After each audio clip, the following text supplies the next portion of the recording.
أولا بسم الله السلام عليكم ورحمة الله وبركاته دمان أصحاب سود وبعد ميل والبو أدون كانت كجوبتان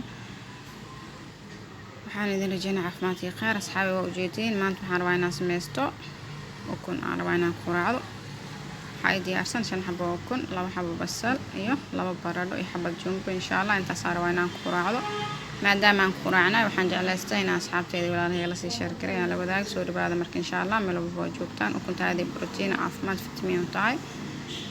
caruurta way u fiican tahay dadka waaweyn aad ay u fiican tahay ma sha Allah quraac isku dheelitiran waa insha Allah waxyaabo badan ku darsanay waxaan ku darsanaa baradhada iyo jumbahaas iyo sida ukuntaan waxyaabo qaar lagu daro ma jecel kama hel qof walba dooq uu leeyahay insha Allah طبعا qof walba dooqiisa uu sameeysanaa soo dhawaada asxaab insha Allah ukun karin waa wada yaqaanaa طبعا insha Allah laga yaabo waxyaabo qaar inaan kala duwanahay insha Allah baradhada rabaa inaan fiiqo aan dubo ilaan ukunta diyaan loo baradhada waa isku dhex qasaa waa isku duwa isku madub maayaan baradhada xoogaa way ka adagtaa ukunta dabcan waa wadan qaana kadibna basashiyan ku korshubaa markaas aan isku qasaa laadan ukuntii baradhada aan rabaa inaan isku wada dubo insha Allah soo dhawaada asxaabe ismartiyeen gurigiina waay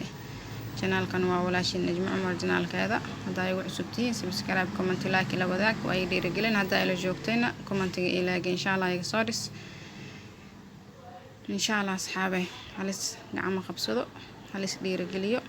سيدو كله أنا ذوبين أيان إذن كم هتعلنا يا قرب استاجينا يدير جلنتينا إذن كأيالان يسوق جارسي جزاك الله خير إلى خير هاي إذن سيا أصحابي ذوبين وما سنتهين سود بعد مرك إن شاء الله مرلواتي مرتدحات بو إن شاء الله برد دان رواينا فيه بس شو بارك دونتا إن شاء الله هذانا دمانين